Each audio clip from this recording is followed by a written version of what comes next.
Oke, Assalamualaikum warahmatullahi wabarakatuh. Semuanya semoga dalam keadaan sehat walafiat. Asyhadu an la ilaha illallah, asyhadu anna muhammadar Rasulullah. Semoga hanya Allah yang menjadi pembimbing kita bagi kehidupan kita sehari-hari. Amin, amin ya robbal alamin. Hari ini tema yang kita bahas masih berhubungan dengan Hari Raya Idul Adha. Kemarin kita sudah membahas mengenai apa sih artinya pengorbanan. Wah, keren tuh kemarin juga tuh. Hari ini kita membahas mengenai boleh nggak sih sebenarnya kita berkurban sementara kita masih ada hutang. Tapi kita kan pengen tahu ya, hutangnya tuh hutang apa sih sebenarnya gitu. Karena katanya yang didahulukan adalah bayar utang. Kalau nggak bayar utang berarti kita zolim. Tapi utangnya utang apa? Saya juga ngutang Ustaz sama bank gitu misalnya untuk kredit rumah gitu Ustaz. Kan nggak mungkin saya apa namanya saya lunasi. Apakah kredit termasuk hutang yang harus langsung dibayar? Kemudian sampai sejauh mana sih ya Ustadz sebenarnya kewajiban umat Islam itu untuk berkurban gitu lah Ustadz. Sampai sampai sampai sejauh mana dianggap sebagai kewajiban. Karena ada juga yang bilang ini adalah sunnah sebenarnya loh, bukan kewajiban. Seperti itu ya Ustadz ya. Mari kita langsung saja mendengarkan kajian Ustadz Aeb. Waktunya 40 menit. Mangga Ustadz. Pengertian, mohon. Bismillahirrahmanirrahim. Assalamualaikum warahmatullahi wabarakatuh. Alhamdulillahi rabbil alamin. Assalatu wassalamu ala sayyidina Muhammadin wa ala alihi wa sahbihi ajma'in. Raditu billahi rabba wa bil islami dina wa bi Muhammadin nabiyya wa rasula. Subhanaka la ilma lana illa ma 'allamtana innaka antal alimul hakim.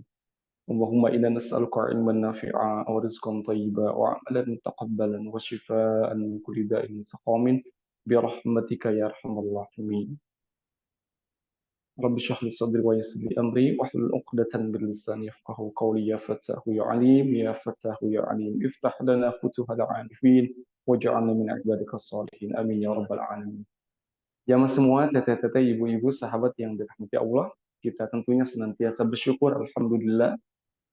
Alhamdulillah, walhamdulillah atas segala nikmat yang Allah berikan kepada kita sehingga pada kesempatan kali ini pada tanggal 12 bulan Juni bertepatan dengan tanggal Sabtu, Ahad, Senin, Selasa, Rabu, tanggal 5 ya, tanggal 5. Karena memang ada dua versi ya teh yang kita ketahui terkait dengan Idul Adha tahun ini, tetapi intinya di tanggal 10 semuanya. Ya, tanggal 10 bulan Zulhijjah tahun sekarang. Kita bersyukur kepada Allah Subhanahu wa taala atas berbagai limpahan nikmat yang Allah berikan kepada kita, tentunya sehingga khususnya pada hari ini kita bisa sama-sama kembali dalam sebuah kajian virtual. Mudah-mudahan semua senantiasa dalam keadaan sehat walafiat, berada dalam keberkahan dan lindungan Allah Subhanahu wa taala tentunya, dan juga ridho dan ampunan dari Allah Subhanahu wa taala. Amin ya rabbal alamin. Jamaah semuanya, teteh-teteh, ibu-ibu, sahabat MPP yang dirahmati Allah. Insya Allah, sebagaimana tadi di awal telah disampaikan, pada kesempatan kali ini kita sama-sama membahas dan nanti mungkin kita diskusi terkait dengan hal yang akan kita hadapi. Ya. Bismillah, bayar utang atau berkurban. Nah, mungkin di antara kita ada yang akan berkurban, dan tentunya pekan kemarin telah dibahas bagaimana hebatnya makna berkurban, karena sebenarnya di balik ibadah kurban ini bagi kehidupan kita sehari-hari tentunya memiliki hikmah yang banyak, ya. Dan makna kurban secara umum itu berlaku di dalam segala apapun.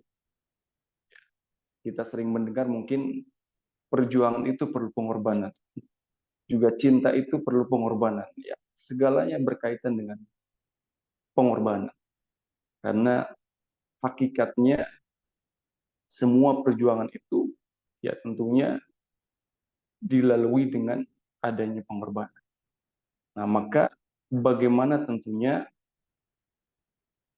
di antara kita mungkin ada juga yang akan berkurban, tetapi di sisi lain tadi ada yang punya hutang. Nah, jadi ada dua hal di dalam kesempatan kali ini.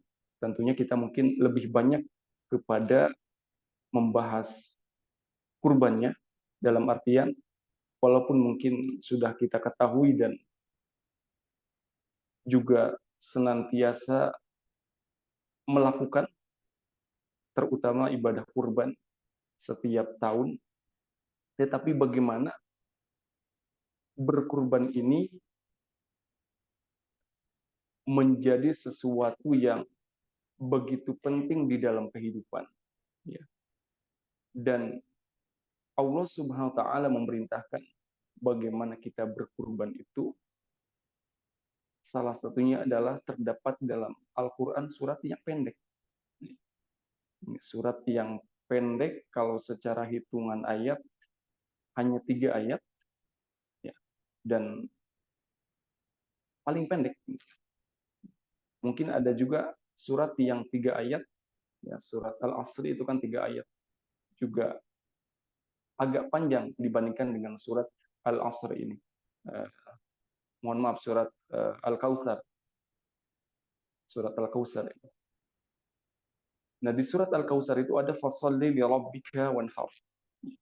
Maka dirikanlah salat dan karena Tuhanmu tentunya salat itu, dan berkurbanlah, anhar. Ya.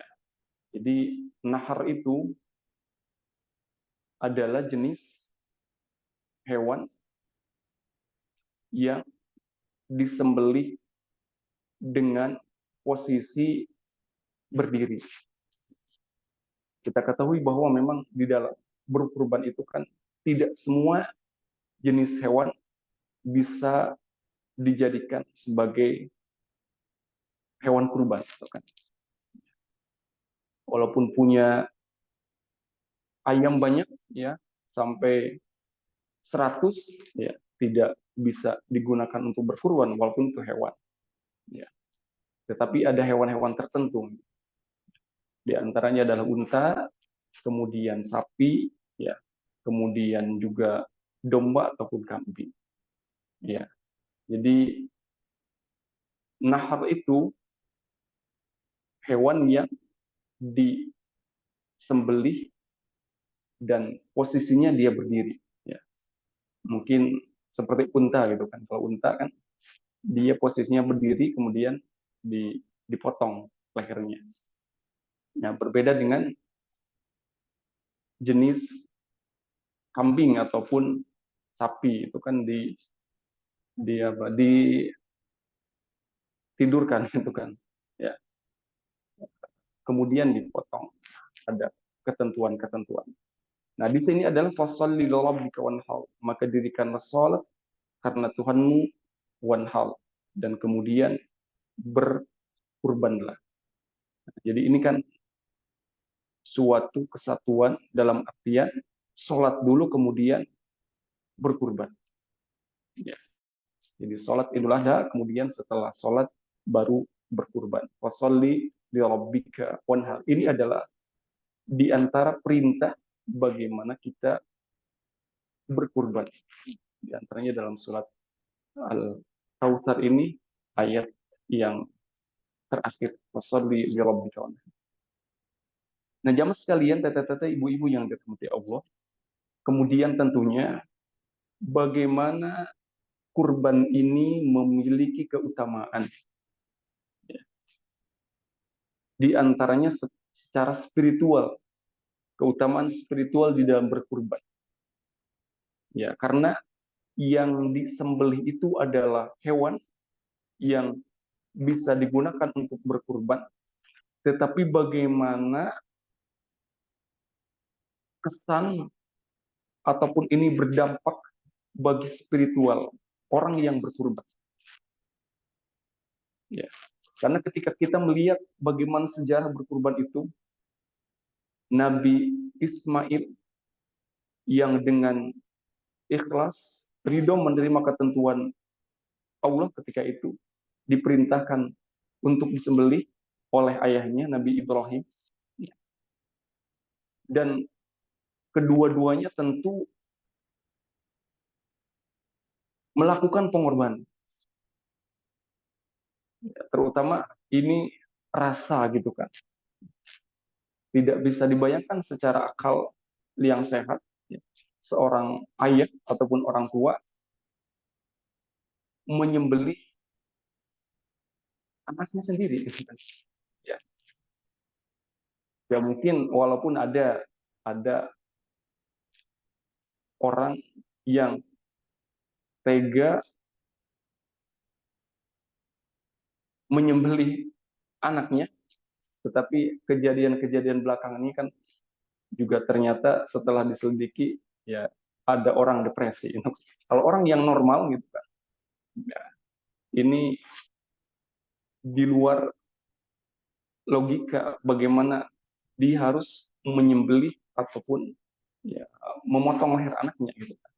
Ya, kita kembalikan kepada diri kita bagaimana ya, jangankan untuk disembelih itu kan, dipotong lehernya, ketika anak sakit saja gitu, orang tua tentunya merasakan bagaimana kegelisahan. Nah, maka bagaimana keutamaan spiritual di dalam berkurban ini? Banyak di antaranya adalah itu bentuk ketaatan dan pengorbanan. Yang memerintahkan itu adalah Allah, ya. Dan memang bentuk ketaatan yang digambarkan di dalam Al-Quran, ini Nabiullah Ibrahim ini kan sebagai contoh gitu kan. Maka beliau mendapat gelar itu kan Khalilullah, kekasih Allah. Bagaimana ketika ini bagian daripada sejarah kurban juga, beliau Nabi Ibrahim itu meninggalkan anak dan istrinya, dan ketika ditanya oleh istrinya itu tega tidak gitu kan, ya masa ditinggalkan istri dan anak di tempat yang tandus, ya. Tetapi karena Nabiullah Ibrahim itu adalah dalam rangka mentaati Allah, maka walaupun secara perasaannya tidak tega, tetapi Allah sebagai tujuan, ya dia meyakini terhadap perintah itu, maka dilakukan. Nah, maka keutamaan spiritual di dalam berkurban ini bentuk ketaatan kepada Allah SWT. Ya. Allah yang maha tinggi, pemilik segala. Allahu Rabbul Alamin. Kemudian ketaatan dan pengorbanan. Kemudian juga kesadaran akan berbagi. Ya, kita ketahui bahwa di dalam kurban itu kan ada yang berkurban, yang disebut juga dengan shahibul kurban, dan ada mustahik yang berhak menerima. Ya. Jadi ada yang memberi, ada yang menerima. Bagaimana kesadaran akan berbagi? Karena memang kehidupan di dalam keseharian ini kan tidak semuanya sama. Mungkin di antara kita ada yang setiap minggu bisa makan dengan daging, ada yang mungkin setiap bulan, dan mungkin juga ada yang hanya setahun sekali ketika mendapatkan daging kurban. Nah, disinilah bagaimana kesadaran berbagi terhadap sesama. Kemudian juga memperkuat rasa syukur kepada Allah SWT. Ya.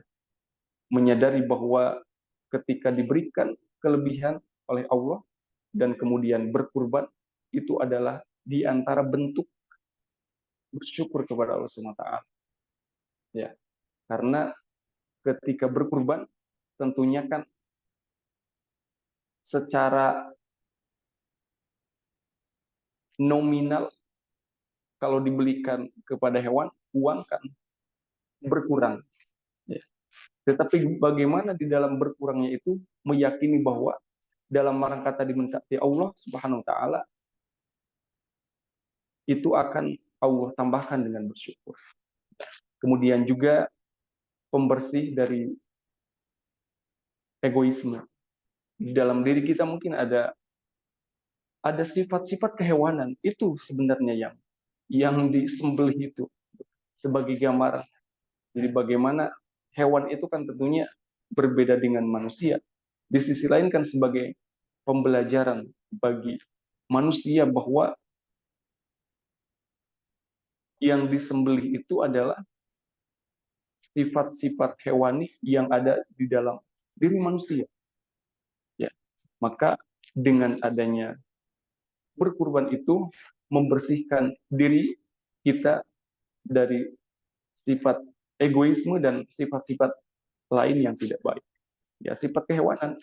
Hewan itu kan rakus, kemudian juga tidak memperdulikan temannya. Ya, kalau dia makan kan tidak menawari temannya, gitu kan. Ya, jadi mungkin juga untuk mendapatkan makanan saling sikut, saling tendang, gitu kan. Itu sifat-sifat hewani itulah ya sebenarnya yang disembelih di dalam diri manusia bagi syarat. Kemudian mendekatkan diri kepada Allah SWT. Ya, kurban itu kan dekat dengan kata qariba, korbun, kurban, artinya dekat. Jadi orang yang berkurban hakikatnya adalah dia semakin dekat kepada Allah SWT karena melakukan ketaatan perintah dari Allah SWT. Tadi di antaranya adalah fasalli fi rabbika wanhar. Inilah jamaah sekalian, teteh-teteh, ibu-ibu, sahabat yang dirahmati Allah, bagaimana keutamaan spiritual di dalam berkurban. Ya, banyak sekali di antaranya hal ini ya setidaknya mewakili bagaimana keutamaan di dalam berkurban. Ya, dan intinya adalah mendekatkan diri kita kepada Allah Subhanahu wa taala ya, karena dengan berkurban itu adalah qarib, dekat. Ya. Teteh-teteh, ibu-ibu, sahabat yang dirahmati Allah, begitu banyak memang keistimewaan berkurban. Ya. Di antaranya adalah di dalam salah satu hadis yang disebutkan, yang diriwayatkan oleh Ibnu Majah, bahwa setiap bulunya terdapat kebaikan. Ini kan sebagai sebuah isyarat. Walaupun mungkin bulu domba ataupun bulu sapi, ya, bulu hewan yang dikurbankan itu, saya kira dengan menggunakan alat ataupun teknologi yang canggih bisa sih sebenarnya dihitung. Ya. Tetapi kalau menggunakan manual, kita akan kerepotan, bukan? Ya. Intinya banyak mungkin, atau saking banyaknya biasanya disebut tidak terhingga. Nah, begitupun dengan bulu hewan yang dikurbankan. Taruhlah tidak terhingga, saking banyaknya. Walaupun mungkin bisa dihitung ya, bisa dihitung dengan menggunakan alat yang canggih.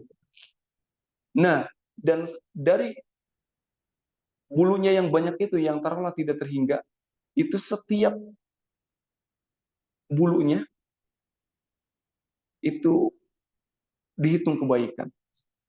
Ya. Padahal ketika di dalam bagaimana kita berbuat baik, berinfak, bersedekah, ya, berbagi itu kan dilipat gandakan menjadi 7 sampai 100 sampai 700 dan sampai tidak terhingga. Wallahu yudha'ifu liman yasha. Nah, kalaulah bulu hewan kurban itu ada berapa bulunya gitu kan. Taruhlah ada 10 juta ataupun 100 juta bulu gitu kan. Tinggal dikalikan kebaikan. Intinya begitu banyak kebaikan-kebaikan yang bisa didapatkan dari berkurban ini. Ya. Jadi bagaimana baginda Rasul dalam hadis ini memberikan isyarat kebaikan setiap bulunya, ya. Yang tadi walaupun bisa dihitung kan banyak gitu kan. Ya Rasulullah, para sahabat bertanya, ma hazihil adahi. Bagaimana apa gerakan berkurban ini? Baginda Rasul menjawab, sunnatun abikum Ibrahim. Rasul menjawab, ini adalah sunnah dari nenek moyang kalian semua, yaitu Nabi Ibrahim. Qalu, fama dana fiha ya Rasulullah. Apa bagian yang di dalamnya yang kami dapatkan?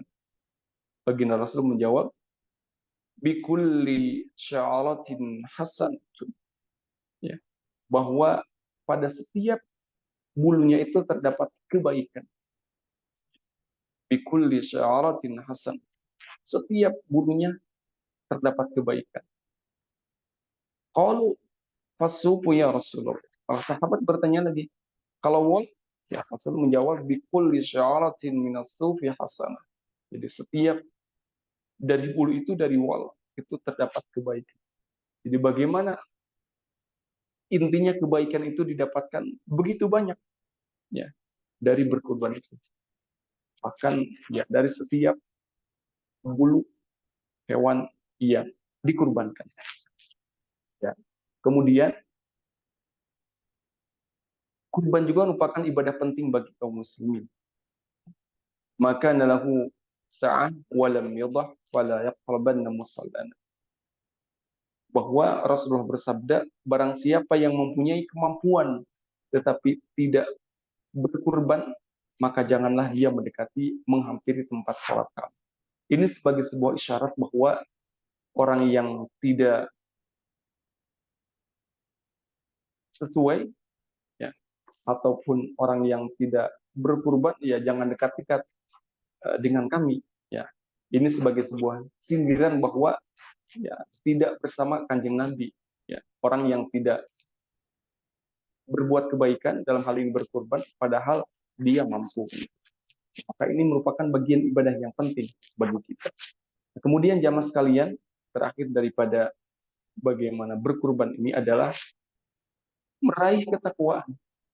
Dalam surat Al-Hajj, lan yanallahu luhumuha wala dima'uha walakin yanalu taqwa. Jadi daging-daging unta dan darahnya itu sekali-kali tidak dapat mencapai keridhaan Allah, tetapi ketakwaan dari kamulah yang dapat mencapainya. Dari ketakwaan inilah kita bisa berkurban. Dan yang Allah terima adalah nilai ketakwaannya.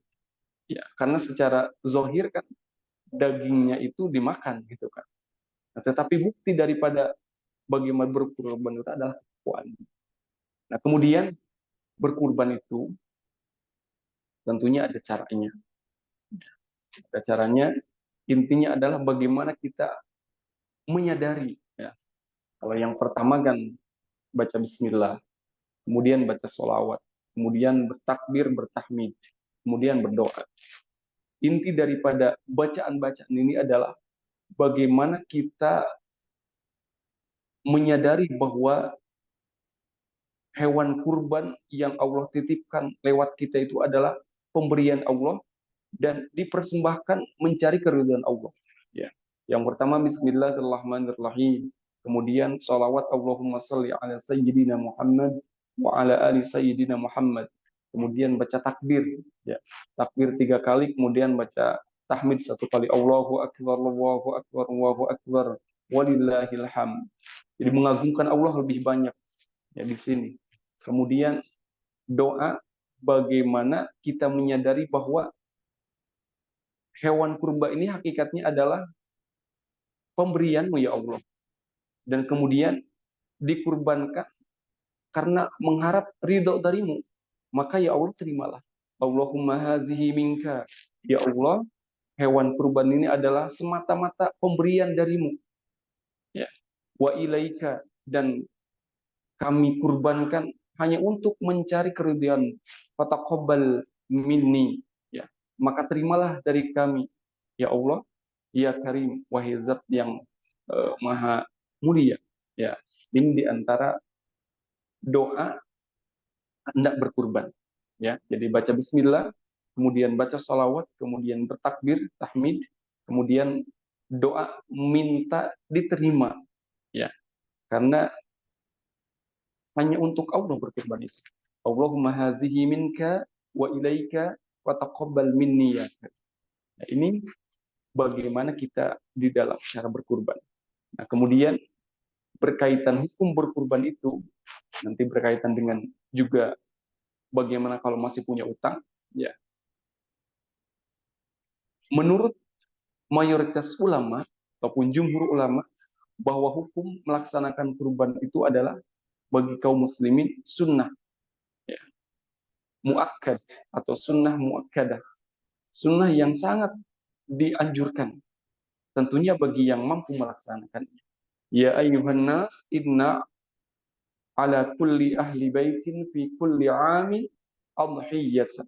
Wahai manusia, dalam hadis Abu Dawud ini, sesungguhnya atas tiap-tiap ahli rumah pada setiap tahun itu disunatkan, ya, untuk berkurban.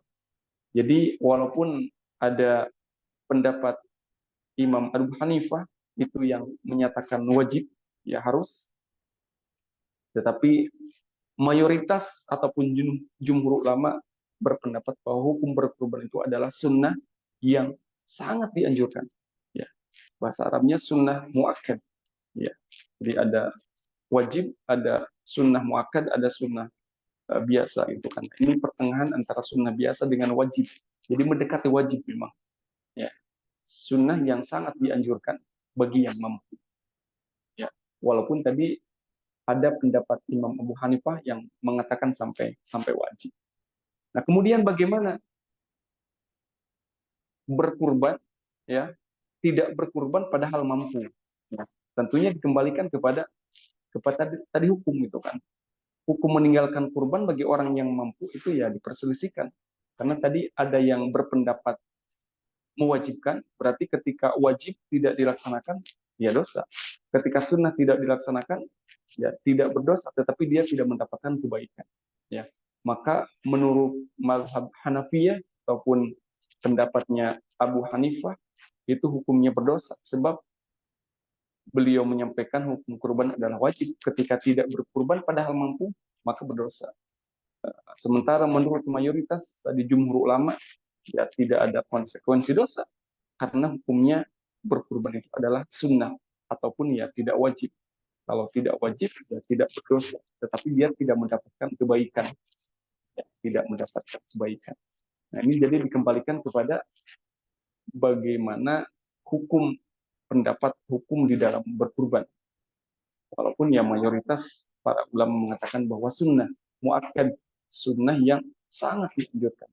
Nah, kemudian terakhir jamaah sekalian, teteh-teteh, ibu-ibu yang dirahmati Allah, antara kurban dengan bayar hutang, yang mana yang lebih didahulukan? Ya, kondisional ini gitu kan. Kurban atau bayar hutang terlebih dahulu. Ya, kalau utangnya sudah jatuh tempo, maka yang diutamakan adalah bayar hutang. Ya, karena hutang itu kan wajib, harus dibayar. Kalau jatuh tempo hutangnya itu masih lama, maka ya boleh silakan berkurban atau dianjurkan berkurban. Ya, jadi kalau kita punya utang, kemudian masih ada jatuh tempo, ya tadi entah itu cicilan, ya kalau di bank jatuh temponya masih beberapa bulan lagi, taruhlah 5 bulan lagi, ataupun 2-3 bulan lagi, dan waktu ini ada keluasan rezeki untuk berkurban, ya silakan bisa berkurban. Tapi kalau hutang itu jatuh temponya di bulan ini, di waktu yang apalagi sama, kan, maka tentunya diutamakan bayar hutang. Iya. Jadi tergantung jatuh temponya. Kalau secara hukum kan bayar utang itu adalah wajib, tetapi walaupun ada yang berpendapat kurban juga wajib, tetapi memang mayoritas ataupun jumhur ulama itu adalah sunnah. Jadi dalam hal ini, kalau utangnya sudah jatuh tempo, maka diutamakan bayar hutang terlebih dahulu. Ya. Juga ada yang berpendapat kalaupun berkurban, ya, dan punya utang, ya, bisa terlebih dahulu minta izin katanya gitu kan, sama yang dihutangi. Karena ketika punya hutang itu sebenarnya uangnya uang yang kita hutangi, haknya dia. Ya, dalam hutang itu kan ada uang orang lain yang merupakan haknya, sehingga yang berhutang wajib melunasi. Jadi dalam hal ini tergantung batas ataupun jatuh temponya. Kalau jatuh temponya masih lama, gitu kan, maka silahkan ya bisa berkurban. Kalau jatuh temponya berbarengan, yaitu yang diutamakan adalah bayar utang terlebih dahulu, kami dikembalikan kepada hukum. Hukum bayar hutang adalah sebuah keharusan ataupun wajib, sedangkan hukum berkurban itu, walaupun ada yang berpendapat wajib, tapi kebanyakan memang jumhur itu adalah mayoritas ulama adalah mengatakan sunnah, sunnah yang sangat diwajibkan. Jadi tergantung jatuh temponya. Kemudian yang terakhir, bagaimana berhutang itu tentunya kan dulu telah kita diskusikan, itu ditulis, kemudian melunasi hutang dengan cara yang baik, kemudian juga ketika berhutang berniat baik akan melunasinya, bertanggung jawab. Di ketika tadi berbarengan dengan waktu berkurban, ya ketika berbarengan sudah jatuh tempo, itu yang diutamakan. Karena harus bersegera memang ketika melunasi hutang itu. Dan dalam hadis tadi yang disampaikan bahwa ketika punya hutang dan ada untuk membayarkan, ketika mengulur-ulur bayar hutang, itu adalah bagian daripada bentuk berbuat zalim katanya. Nah demikian teteh-teteh ibu-ibu sahabat MBP yang dirahmati Allah. Terima kasih semuanya. Mohon maaf apabila ada kesalahan dan kurangan, dan mungkin waktu mudah-mudahan pas punya. Mudah-mudahan Allah Subhanahu wa taala senantiasa memberikan keluasan rezeki kepada kita sehingga kita bisa berkurban, dan walaupun mungkin di antara kita ada yang punya hutang, mudah-mudahan Allah senantiasa memberikan kemudahan untuk membayar orang tersebut. Demikian dan sekian. Terima kasih. Hasbunallahu wa ni'mal wakil. Ni'mal maula wa ni'mal nasir. Assalamualaikum warahmatullahi wabarakatuh. Semangat. Waalaikumsalam warahmatullahi wabarakatuh, Ustadz. Alhamdulillah atas ilmu yang sudah diberikan. Jadi yang saya tangkap tadi Ustadz, yang penting kita membayar pada saat jatuh tempo gitu ya Ustadz ya, sanggup ya. Kayak misalkan orang yang kredit, berarti pada saat jatuh temponya masih sanggup gitu ya Ustadz ya untuk membayar ya. Oke. Salah satunya seperti itu ya Ustadz ya. Mungkin orang-orang yang punya kredit rumah, cicilan motor, kayak gitu kali ya Ustadz ya. Itu kan beda kali ya Ustadz ya. Baik.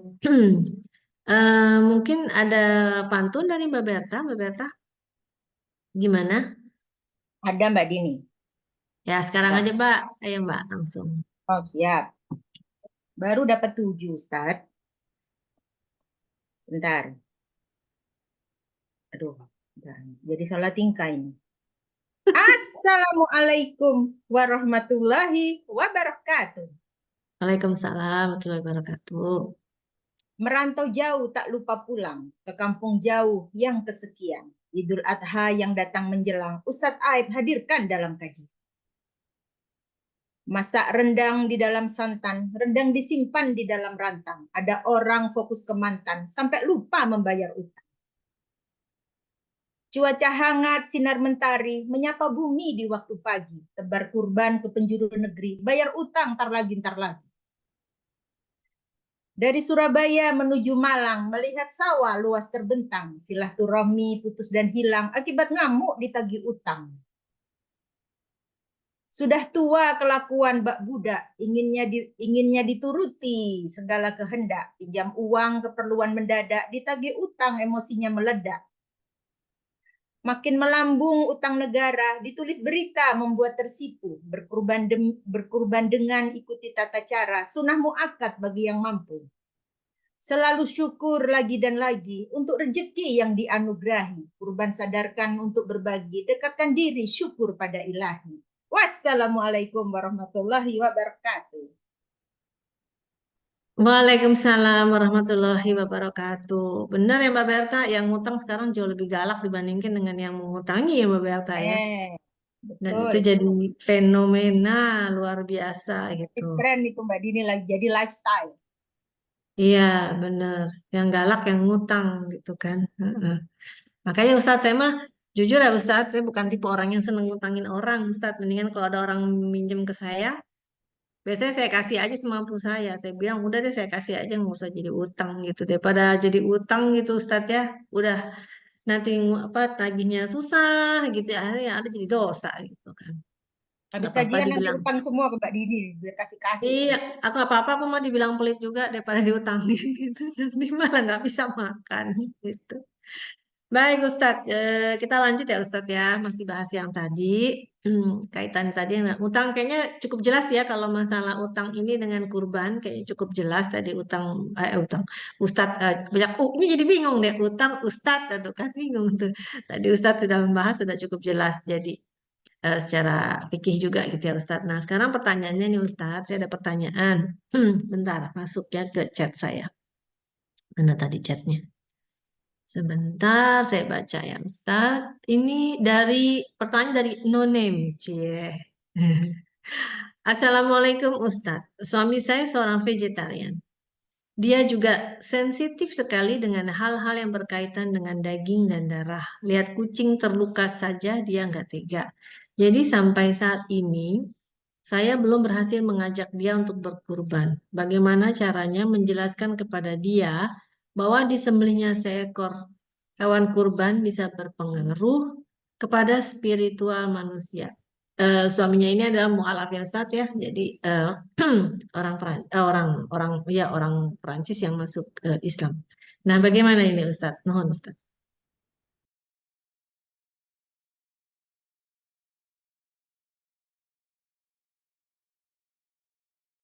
Mic-nya belum dibuka Ustadz.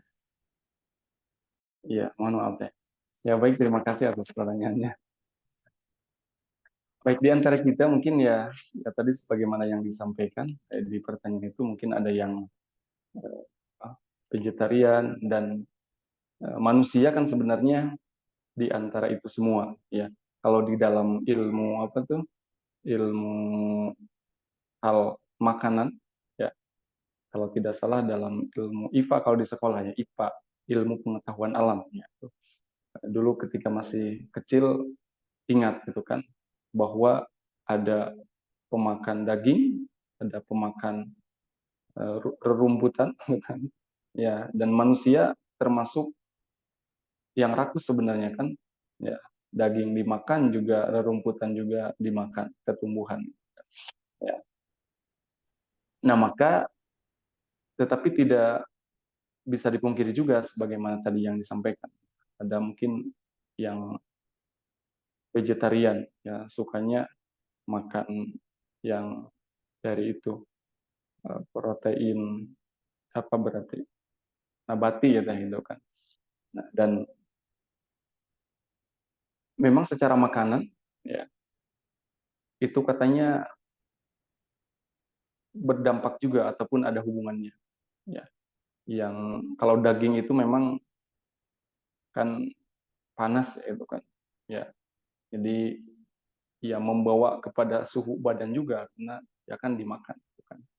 Nah, tetapi tentunya hal yang kita konsumsi itu kan perlu berimbang ya.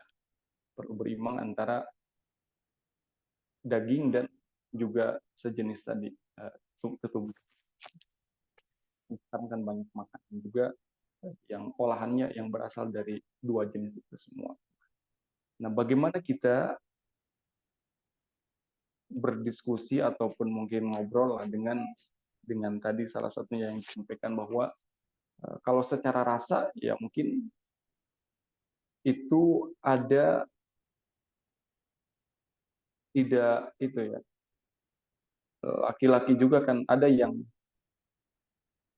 tidak tegaan gitu kan ya kalau melihat pemotongan hewan gitu kan, ya, dan kadang juga penyembelihan hewan kurban itu takut ataupun ya tidak mau melihat kan, ya. Ada sebagian juga yang seperti itu, walaupun ya kebanyakan eh, perempuan yang takut gitu kan, ya, dan ada juga yang berani gitu kan, tergantung orangnya.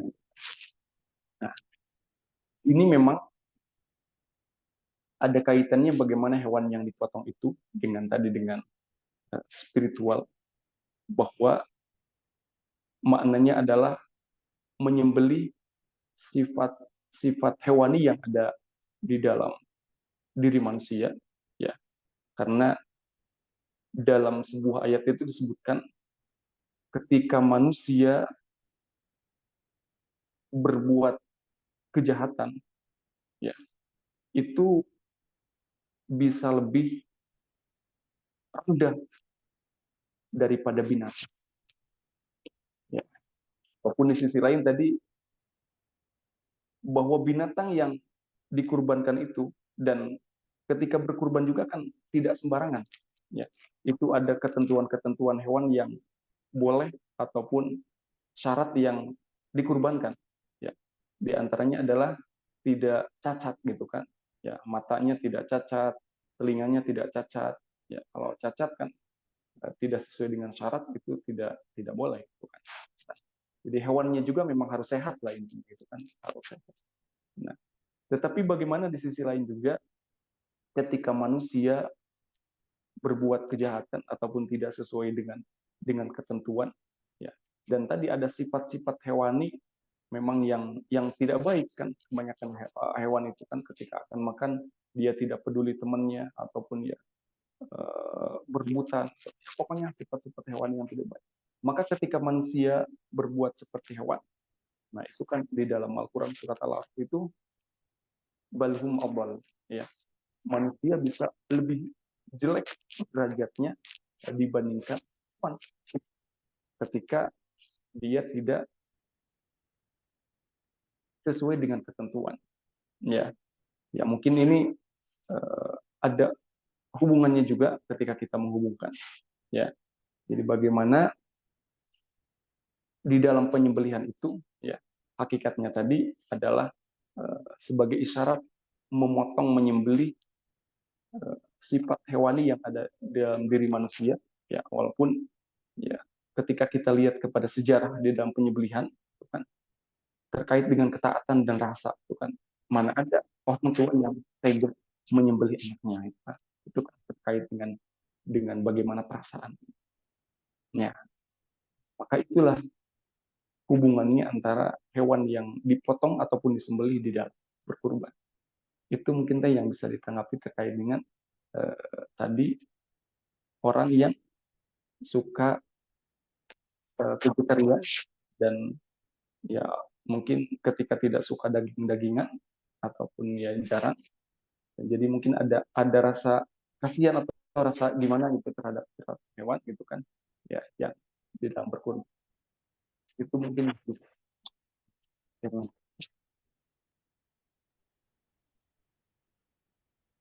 Baik, Ustadz. Semoga cukup jelas ya jawabannya. Jadi ini sebenarnya masalah mungkin pelan-pelan ya Ustadz ya.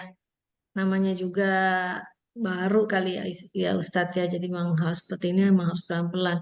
Nggak usah yang vegetarian. Ustadz, saya aja berkurban tiap tahun tapi nggak mau lihat. Ustadz, takutan saya juga ngelihatnya. Dan kali-kali gitu kalau misalkan saya ngelihat disembelih atau apa, nggak usah ngeliat sembelih Ustadz. Ngeliat video yang macan aja nerekam mangsanya itu Ustaz, habis itu saya langsung nggak kepengen makan daging selama beberapa hari gitu Ustaz. Tapi ya itu mungkin masalah pelan-pelan mau apa sih menimbulkan keimanan bahwa yakin seperti tadi kata Ustadz ya bahwa kurban yang ada di tangan kita itu yang kita berikan sebagai apa sih namanya ibadah kita itu adalah rezeki dari Allah gitu ya Ustadz yang untuk dibagi-bagikan gitu kan kepada yang membutuhkan. Nah, Ustadz, saya ingin bertanya, siapa aja sih sebenarnya yang berhak untuk mendapatkan daging kurban ini, Ustadz? Dan eh, kan saya baca katanya bahwa yang menyembelihnya pun mendapatkan ya Ustadz ya, berapa bagian gitu. Mungkin Ustadz bisa menjelaskan Ustadz siapa saja dan berapa banyak buat yang menyembelihnya itu pun membagikan. Karena ini saya tanyakan, bukankah intinya dari pengorbanan itu juga salah satunya adalah untuk memberikan apa ya istilahnya rezeki kepada yang kurang mampu gitu Ustadz. Tapi yang saya lihat kebanyakan justru dibagikannya memang bukan kepada yang kurang mampu sih Ustadz, tapi lebih kepada saudara, kepada yang lain-lain. Nah ini gimana nih Ustadz menurut Ustadz? Mohon Ustadz. Ya baik ya, terima kasih. Di dalam hal ini sebenarnya secara umum itu kan memberikan itu sama halnya dengan pemberian kebaikan yang lain. Padahal kan ada eh, zakat gitu kan, ataupun sedekah. Nah, itu memberikan kepada mereka yang membutuhkan. Ya, kalau lebih jelasnya memang di dalam yang membutuhkan itu akan ada 8 golongan. Ya, fakir, miskin, kemudian ibu sabil. Ya, memang lebih banyak perhatiannya kepada yang membutuhkan itu adalah ya fakir miskin. Karena tadi mungkin ada di antara kita itu dalam kehidupan keseharian ya yang makan daging seminggu sekali atau 2 kali ya. Kalau secara apa ya? Secara tapi lihatnya tidak dari makan daging itu semua karena para santri pun di sini setiap minggu makan daging, mereka ada daging. Jadi mungkin ya tapi di masyarakat memang ya ada yang seperti itu mungkin kan, ada yang seminggu sekali, ada yang sebulan sekali, kan mungkin ada yang tidak mampu, tapi saya kira yang setahun sekali juga kayaknya jangan dengan sekarang.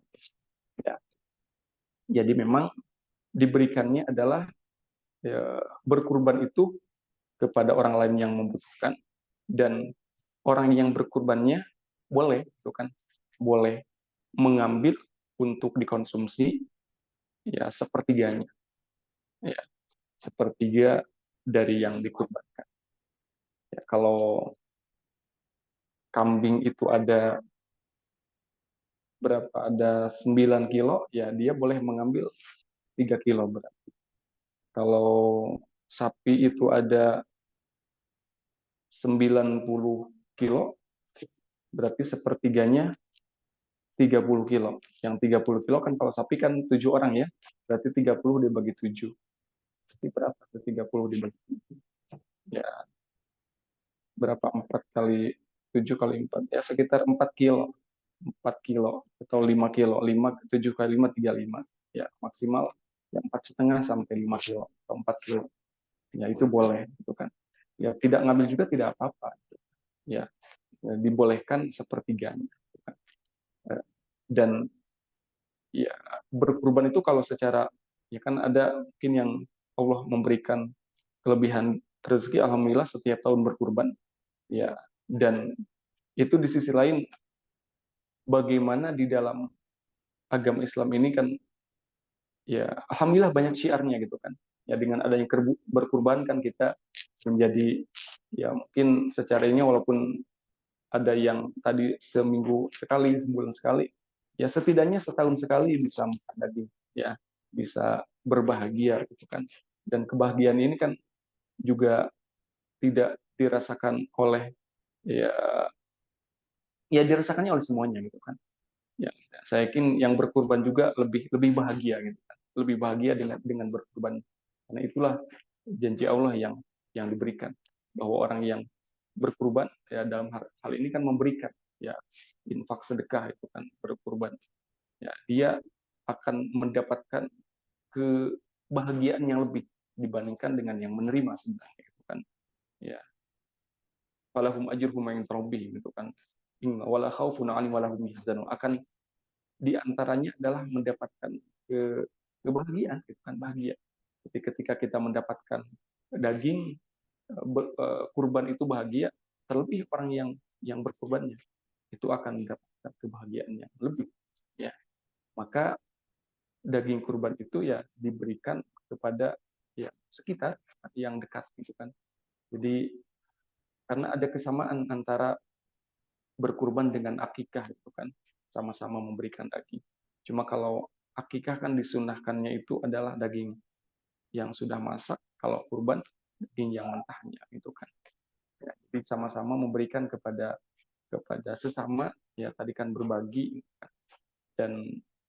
itu bisa dirasakan oleh semuanya dari kebahagiaan hari hari kurban ini. Dan berkurban ini kan tidak satu hari ya, boleh sampai hari apa tuh, hari tasyrik, tanggal 11, 12, 13. Ya, intinya berarti peluang mendapatkan kebaikan dan peluang bahagianya lama gitu kan. Nah, lama itu kan. Nah, ketika sudah lewat itu kan, kalaupun ada yang disembelih itu menjadi bukan berkurban, tapi menjadi sedekah biasa. Jadi waktu berkurban kan sampai 4 hari. Nah, 10-nya kemudian tasyrik 11, 12, 13. Jadi diberikan kepada sekitar kita gitu kan. Ya, itu di dalam berkurban. Demikian. Baik Ustadz, terima kasih Nuhun. Jadi kalau sekitarnya orang kaya semua, mendingan gimana Ustadz? Satu kawasan orang kaya semua Ustadz, misalnya tingginya di Menteng, kaya semua nih Ustadz. Nah itu gimana tuh Ustadz kita? Ya, itu ada pendapat kan sama dengan itu, dengan zakat ya, untuk distribusi, ya kan, terkait dengan hal itu. Kalau memang lebih bermanfaat keluar, ya makanya kan sekarang ada program itu kan, seperti dari Dompet Duafa ataupun dari Lajnas itu kan ada kurban, ya tebar kurban itu kan pelosok-pelosok. Saya lihat itu adalah yang diutamakannya adalah asas kebermanfaatannya, gitu kan. Ya, karena kalau di lingkungan tadi orang kaya semua, ya mungkin ya tiap hari makan daging gitu kan, jadi tidak apa ya, tidak aneh gitu kan. Dan ketika kita memberikan kepada seseorang yang dia memang betul-betul merasakan kebermanfaatannya, ya kan biasanya beda itu, beda tanggapannya, dan yang memberi pun gitu kan rasanya beda itu kan. Ya, saya kira itu. Jadi asas kebermanfaatannya bisa dijadikan sebagai pertimbangan juga ya. Mungkin kalau di daerah tersebut memang kayak semuanya ya, jadi ya bisa ke tempat lain. Ya makanya dalam kurban ini kan ya boleh tidak di tempat sendiri saja gitu kan. Apalagi sekarang sudah makin itu ya, fikih itu kan berkembang itu kan. Ya kalaupun di Perancis bisa berkurban di pesantren, alhamdulillah itu kan tidak tidak sahabat MPP kan tidak apa ya, tidak membawa sapi ataupun kambing dari Perancis kan, ya cukup ditekan saja transfer, itulah kemudahan sekarang kita, dan itu pahala kebaikannya insya Allah di hadapan Allah sempurna itu kan, karena uh, niatnya baik ya, kemudian kita dipermudah dengan ya itulah fikih berkembang itu kan, dengan teknologi, dengan kemajuan zaman sekarang itu kan, ya, kemudahan-kemudahan kita beribadah. Jadi asas kebermanfaatan ya seperti program tebar hewan kurban, karena kurban adalah bukti cinta kita terhadap sesama itu kan, ya bisa kita. Kalau memang di daerah itu ya tadi di daerah tersebut ya kurang apa ya, ya walaupun mungkin ya akan dikhawatirkan ketika apa tidak membutuhkan ataupun ya dikhawatirkan malah tidak termanfaatkan dengan maksimal. Ya, makanya ada program itu, tebar hewan kurban gitu kan.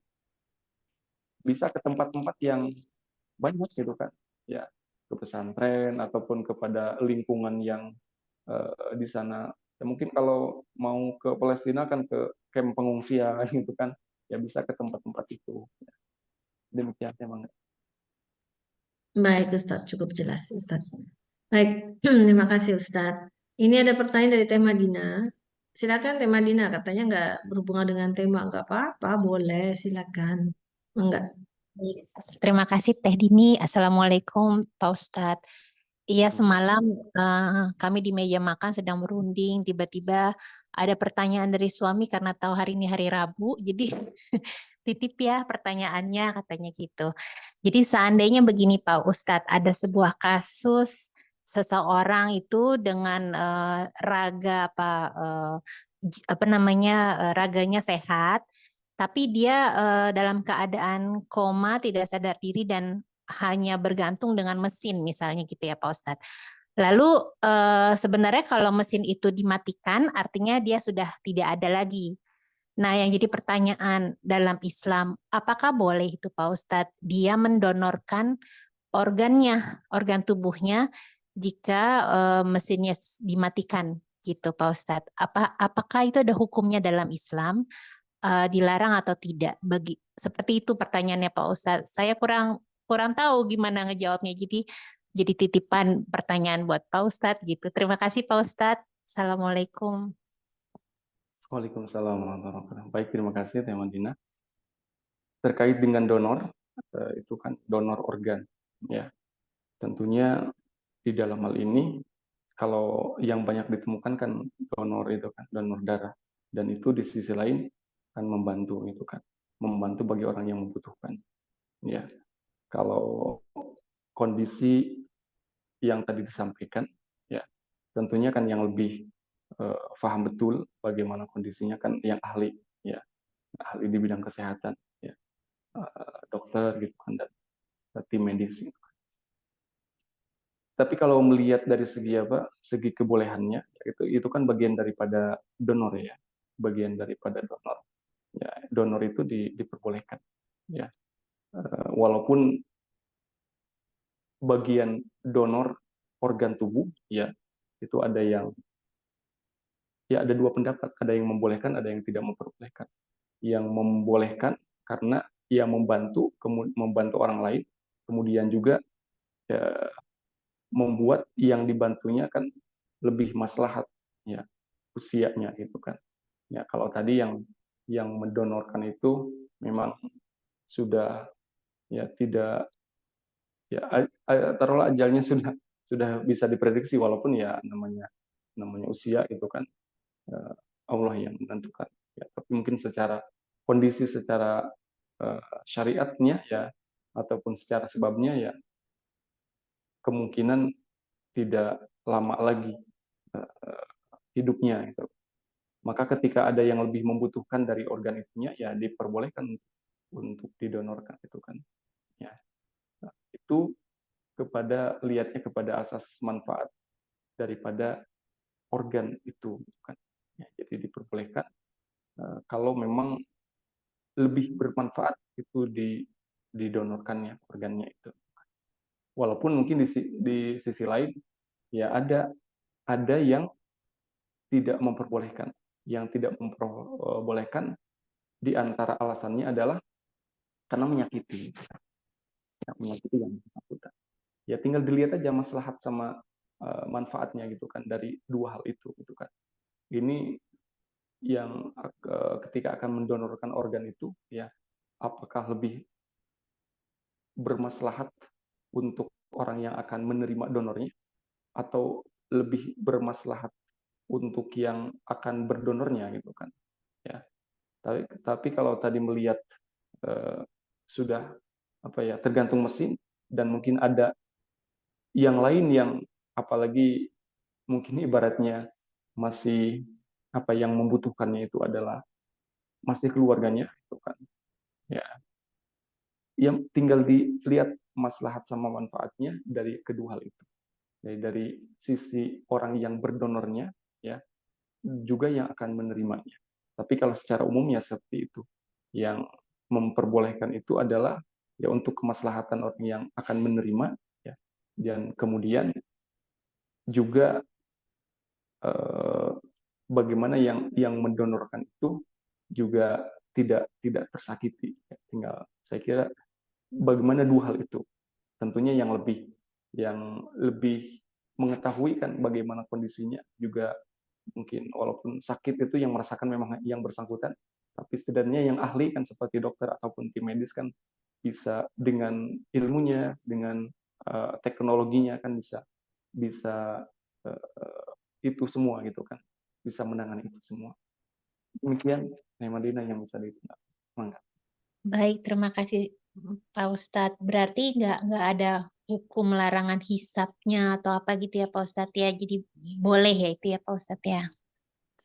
Iya boleh selama itu lebih bermaslahat untuk yang menerimanya apalagi keluarganya gitu kan dan Baik. apalagi mungkin kalau setelah itu dokter menyampaikan oh ini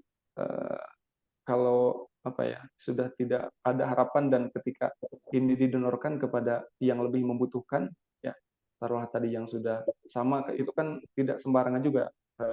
Donor itu kan mungkin ada kesamaan apa gitu kan, ya ini lebih bermanfaat ya dengan kajian teknologi dan dokter itu, saya kira itu sebagai bahan pertimbangan di dalam itu semua.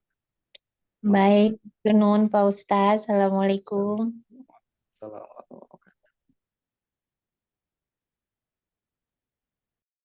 Baik Pak Ustadz, nuhun. Memang sih Pak Ustadz yang saya baca ya kalau ini mengenai donor ya. Kalau kita tadi seperti kata Pak Ustadz ya, Nabi Muhammad SAW aja menyatakan siapa yang menyelamatkan nyawa manusia maka seolah-olah ia telah menyelamatkan seluruh umat manusia ya Ustadz ya. Tadi seperti itu ya. Tapi memang yang itu mungkin yang Teh Madinah nanyakan karena adanya perdebatan Ustadz. Munculnya yang menyatakan sebagian ulama bahwa mendonorkan organ hukumnya haram karena dianggap sebagai bentuk penghancuran tubuh manusia. Mereka merujuk pada ayat Quran surat Al-Isra 1770 yang menyatakan bahwa manusia harus dihormati dan tidak boleh dianiaya. Gitu Ustadz. Mungkin seperti itu ya yang merujuknya Ustadz ya. Dan yang seperti kita pernah bahas dulu Ustadz, mungkin yang ditakutkan adalah pada saat kita mendonorkan yang mungkin bukan dari Muslim gitu ya Ustadz ya. Pernah Ustadz bahas juga dulu ada perubahan ya Ustadz ya waktu itu ya kata Ustadz ya. Misalkan apa yang tadinya nggak perokok terus tiba-tiba jadi merokok gitu kan Ustadz ya. Mungkin itu juga yang ditakutkan. Nah kalau kasusnya seperti itu bagaimana menurut Ustadz? Kita kan ya niatnya baik ya Ustadz, apalagi kita berpedomannya kepada Nabi Muhammad ya Ustadz yang menyatakan bahwa menolong nyawa manusia itu adalah merupakan suatu kebaikan gitu Ustadz.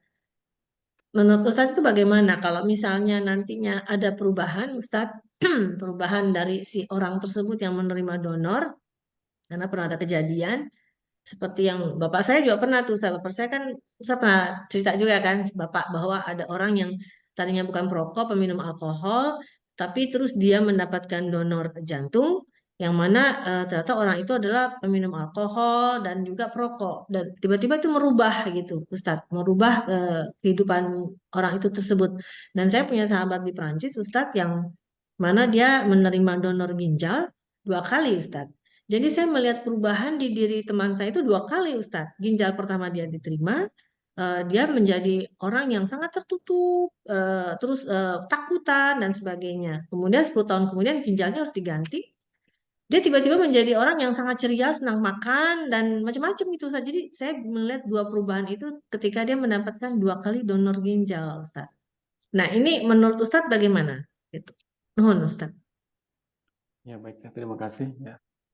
Pada akhirnya kan kita ini kan sebagai apa ya, sebagai renungan buat kita bahwa begitu sempurna Allah menciptakan kita. Makanya dalam surat An-Najm itu kan wa fi anfusikum afala tubsirun, ya. Dan dalam diri kalian apakah kalian tidak memperhatikan? Ya. Di sisi lain memang subhanallah kan, jadi organ-organ tubuh kita itu ya walaupun mungkin jadi secara keseluruhan mati, tapi mungkin ada beberapa organ yang tadi ya bisa didonorkan. Ya, kalau tadi yang disampaikan, ya, contohnya donor jantung dan tadi berdampak, ya mungkin itu salah satu alasan orang yang yang berpendapat ya mengharamkan ataupun tidak boleh. Ya, jadi walaupun bisa menyambung kehidupan yang lain, tetapi ya itu ketika tadinya baik menjadi menerima donor dari yang tidak baik kan menjadi tidak baik, itu mungkin salah satu alasan bahwa yang tidak memperbolehkan atau yang mengharamkan. Ya, di sisi lain mungkin tadi aspek menyakiti, ya di sisi lain juga tadi yang disampaikan Teteh itu kan bagian daripada menghancurkan, ya walaupun secara ini kan itu disebutnya menghancurkan ataupun ya merubah kan, walaupun itu kan yang diambilnya memang tidak hancur ya, tetapi disebutnya memang menghancurkan atau karena memang itu kan ciptaan Allah gitu kan. Tapi di sisi lain ya ini sebagai perenungan juga bagi kita bahwa ya begitu mahal memang dan begitu ya kenikmatan organ-organ tubuh ini gitu kan. Ya kalau dihitung kepada hitungan itu gitu kan, hitungan yang ada maha sempurnanya ciptaan Allah, intinya ke sana. Dan walaupun tadi apa ya, jatah ataupun organ tadi kan ada yang diganti jantungnya ataupun ada yang diganti ginjalnya gitu kan. Ya di sisi lain ya subhanallah gitu kan, Allah itu walaupun itu adalah Allah yang menciptakan, tetapi dengan kecanggihan dan dengan pemahaman keilmuan yang Allah berikan itu dari Allah juga semuanya kan, bahwa begini-begini caranya yang diilhamkan, yang dipelajari oleh manusia. Dan ternyata intinya di sana ketika semua belajar gitu kan, ya dengan kepada ilmu Allah, kita meyakini bahwa ya semua ilmu itu adalah datang dari Allah gitu kan. Ya jadi kan intinya menjadi apa ya, menjadi refleksi bagi kehidupan kita, bahwa dengan adanya hal-hal seperti itu walaupun mungkin di rumah sakit ada, tapi saya kira dibandingkan ataupun dipresentasikan dengan yang normal yang tidak didonor gitu kan, ya saya kira lebih banyak yang sehatnya, yang normalnya gitu kan. Ya walaupun mungkin pasien di rumah sakit banyak juga gitu kan, tapi saya kira lebih banyak yang sehatnya ataupun yang di rumah sehat daripada yang di rumah sakit gitu kan. Ya jadi ini perenungan bagi kita. Kemudian juga eh, tadi bahwa bagian daripada yaitu walaupun memindahkan ya disebutnya memang menghancurkan, karena memang eh, apa ya, bukan yang merubah ataupun ya sesuatu yang Allah ciptakan. Maka di sana mungkin alasan bagi yang mengharamkan, ya walaupun keberlangsungan itu ada tadi yang diganti jantung ataupun ginjalnya itu kan, tapi dari segi sifatnya menjadi berubah, itu mungkin alasan bagi yang mengharamkan. Jadi ya menjadi tidak baik, ya lebih baik mungkin secara ininya dia tidak didonor, mati saja, tetapi baik kemarin gitu kan, daripada tetap hidup dan berubah menjadi, ya mungkin itu salah satu alasan. Ya tadi betul tidak lepas daripada dua hal itu memang ya di kajian-kajiannya kan. Ya jadi kalau saya melihatnya dari asas kebermanfaatannya gitu kan, ya, walaupun kalau kita di dunia memang inginnya kan lama ya kan, hidup itu ingin lama, ya siapapun lama ingin gitu kan. Jadi berbagai hal gitu kan tentunya diupayakan untuk kesehatan kita, walaupun ya di dalam hal ini kan ada pemilik raga kita yaitu Allah gitu kan. Ya. Jadi tetapi di sisi lain kita diperintahkan untuk berusaha ataupun berikhtiar. Yaitu tadi bagian daripada ikhtiar gitu kan. Ya. Adanya untuk taruhlah menyambung kehidupan itu. Ya. Tapi tadi betul tidak lepas dari dua hal itu, yang memperbolehkan dan yang tidak memperbolehkan, dilihat daripada asas manfaat dan kemaslahatannya. Baik bagi yang mendonorkan, ya terutama saya kira asas manfaat dan maslahatnya bagi yang akan menerima donor. Kan? Karena kalau yang mendonorkan kan rata-rata sudah ya tidak ada harapan untuk sembuh lagi ataupun untuk hidup, gitu kan? Ya maka lebih baik didonorkan. Walaupun ya kita dihormati, ya manusia itu walaupun sudah meninggal itu kan, maka kan ada ketentuan bagi orang yang sudah meninggal, ya harus harus kalau bahasa Sundanya kan dipulasara, diurus dengan baik, tidak boleh disakiti itu kan. Jadi walaupun orang sudah meninggal itu kan, walaupun sudah tidak ada nyawanya, di lain keterangan itu kan masih bisa merasakan gitu kan.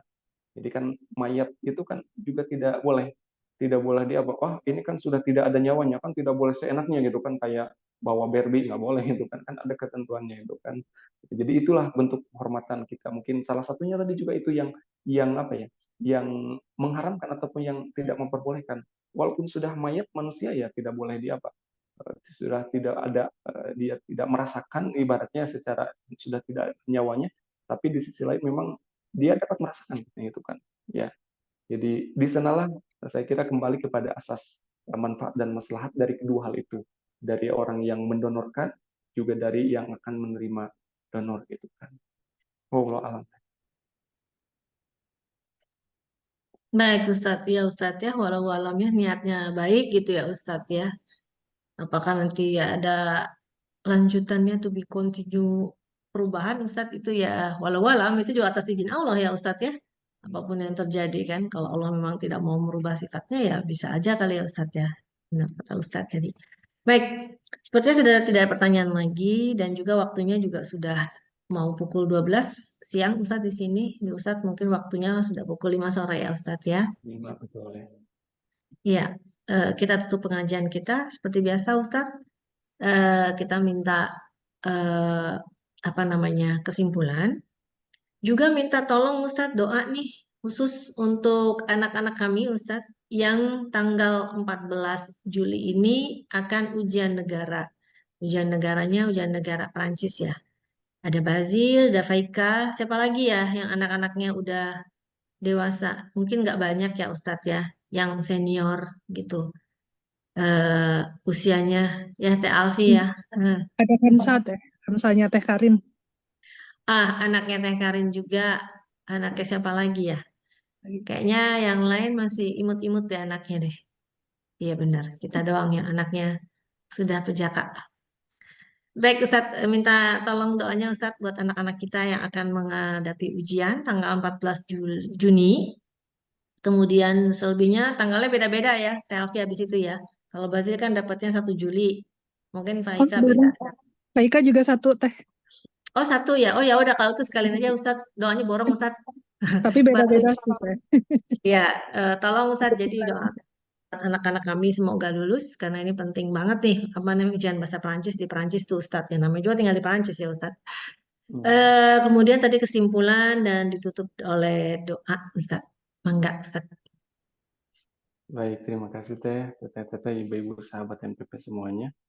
Kita akhiri kajian ini dengan doa dan tadi sebagaimana doa yang dimaksudkan. Allah mengetahui atas hajat, kebutuhan, keinginan kita semua. Kesimpulannya dari akhir kajian ini adalah bahwa kurban itu adalah merupakan bukti cinta.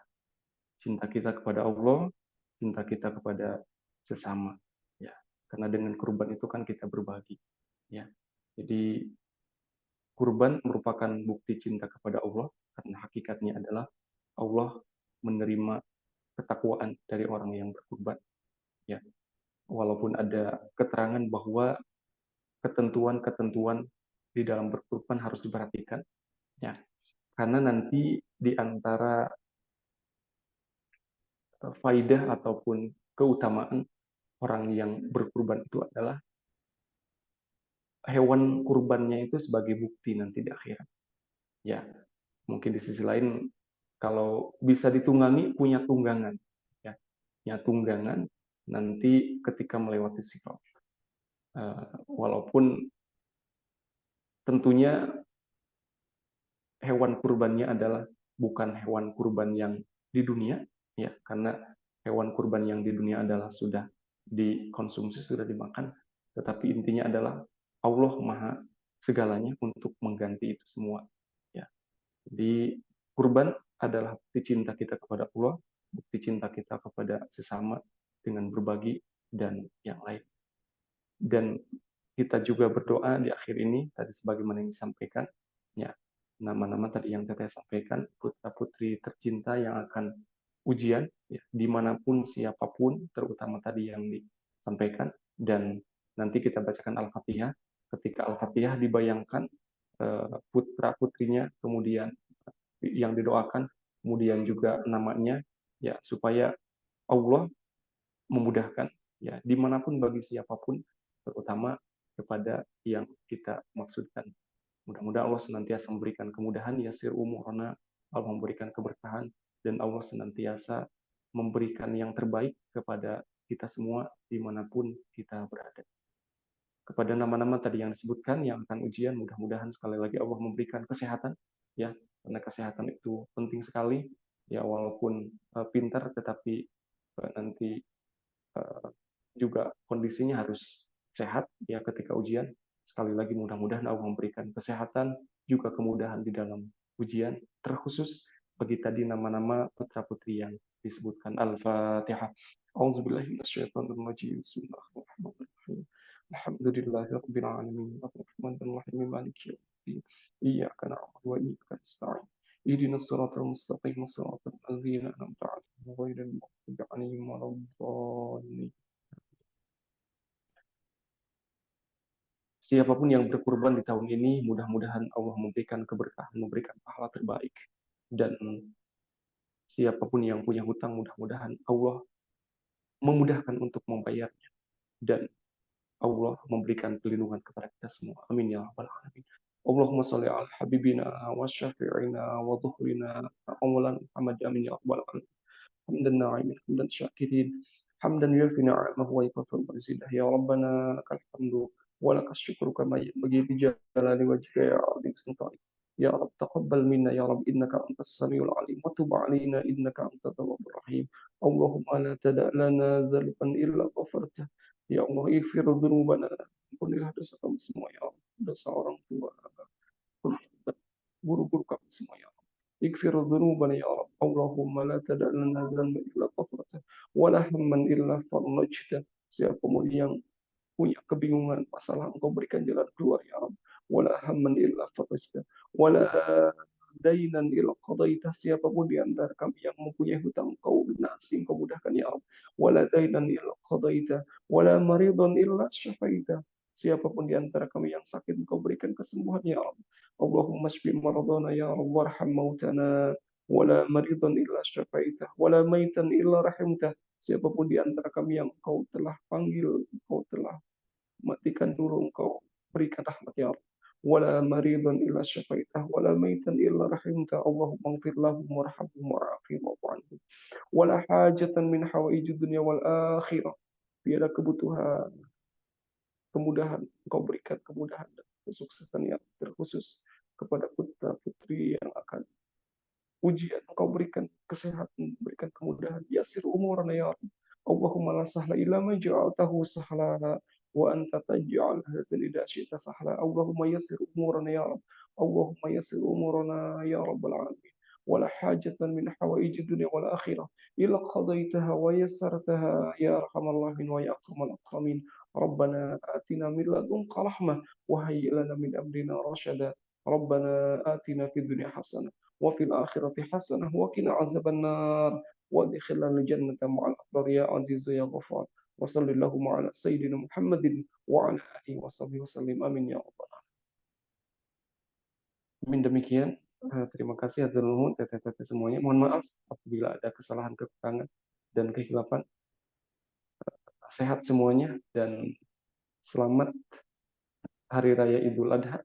Nanti hari Senin ataupun ada juga yang hari Ahad, tentunya sebelum Rabu ya kan.